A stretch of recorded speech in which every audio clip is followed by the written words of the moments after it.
நடிகர் விஜய் வந்து கடந்த 2 நாட்களாக சட்டப்பேரவை கூட்டத்தை அட்டெண்ட் பண்ணி கொண்டிருக்கிறாரு. அவர் வந்து அதே கதிரையில் இருந்தபடியே எல்லாரையுமே அப்படியே பரபரன்னு நோட் பண்ணிட்டு இருக்காரு. அப்படியே முழுசி அடித்து யார் என்னென்ன பேசுகிறாங்க அப்படின்னு சொல்லி பார்த்துட்டு இருக்காரு. அவர் பார்க்கும்போது ஒரு விஷயம் மட்டும் விளங்குது, என்ன அப்படின்னு சொன்னால், ஏண்டா சிஎம் ஆனமோ அப்படின்ற மாதிரி, அவசரப்பட்டுமோ அப்படின்ற மாதிரி அவருடைய ஃபேஸ் ரியாக்ஷன்கள் இருக்குது. என்ன அப்படின்னு சொன்னால், யாராவது தெரிஞ்சவங்க அறிஞ்சவங்க வந்தால் மட்டும் ஒரு சின்ன ஒரு ஸ்மைல் ஒன்று கொடுக்குறாரு. மற்றபடி அப்படியே முழுசி பார்த்துட்டே இருக்காரு. அவருடைய ஃபேஸ் ரியாக்ஷனை பார்க்கும்போது எனக்கே ஒரு மாதிரி பயமாக இருக்குது. என்ன அப்படின்னு சொன்னால், நல்ல ஒரு நடிகர், நல்ல ஒரு பாடகர், நல்ல ஒரு டான்சர், இந்த மாதிரி பல்வேறுபட்ட திறமைகளை வச்சிருந்தவர். அதை விட ஒவ்வொரு நாளும் அடிக்கடி எங்கே ஏதாவது ஷூட்டிங் அப்படி இப்படின்னு சொல்லி அடிக்கடி பல்வேறுபட்ட நாடுகளுக்கு பறந்து கொண்டிருந்தவர். ரொம்பவுமே பரபரப்பாக இருந்தவரை கூட்டியந்து ஒரு அமைதியான இடத்துக்கு விட்ட மாதிரி அவர் அப்படியே அந்த சீட்டில் இருந்து எல்லா இடத்தையும் பார்த்து முழுசி அடிச்சிட்டு இருக்காரு.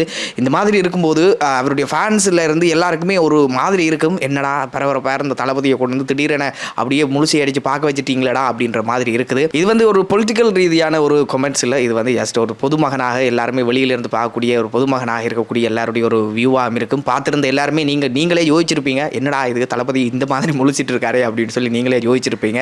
ஸோ இப்படி பார்க்கும்போது தளபதியை இந்த மாதிரி நிலையில் பார்க்கும்போது தளபதியின் மைண்ட் செட் உண்மையிலேயே விளங்குது. அதுதான் நான் ஆரம்பத்திலேயே சொல்கிற மாதிரி, பேசாமல் அவசரப்பட்டு சிஎம் ஆகிட்டமோ அப்படின்னு சொல்கிற மாதிரி இருக்குது. ஏன் அப்படின்னு சொன்னால், பேசாமல் சினிமாவிலேயே இருந்திருக்கலாம், சினிமாவில் இருந்து பரபரப்பாக இருந்துடும் அப்படின்னு அடிக்கடி பாடிட்டு இல்லை ஆடிட்டு இல்லைன்னு சொன்னால் ஏதாவது படங்களில் நடிச்சுட்டு அப்படியே இருந்திருக்கலாமோ அப்படின்ற மாதிரியான ஒரு மைண்ட் செட்டில் இருந்திருப்பார். ஆனாலும் அவரை பார்க்கும்போது ரொம்பவே இளமையாக இருக்கார். அவரை பார்க்கும்போது அதாவது ஒரு 50 வயசுக்காரங்க அப்படின்னு மாதிரி சொல்ல மாட்டாங்க, எப்படியும் அவருக்கு ஒரு 40 வயசு இருக்கும் அப்படின்ற மாதிரி தான் இருக்கும். ரொம்பவுமே எளிமையான ஒரு தடவை கொண்டு வந்து அந்த இடத்துல இருத்தி விட்ட மாதிரி இருக்குது. ஸோ அவருடைய ஃபேஸ் ரியாக்ஷன்களை பார்க்கும்போது ரொம்பவுமே மனசுக்கு கஷ்டமாக இருக்குது. ஆனால் அது இப்போ ஆரம்பத்தில் அப்படி தான் இருக்கும் போல், மேபி போக அவர் பழகி இன்னும் ஏதாவது நிறைய ஃபேஸ் ரியாக்ஷன்களை கொடுக்கறதுக்கான சந்தர்ப்பங்கள் இருக்கும் அப்படின்னு சொல்லி எதிர்பார்க்குறோம்.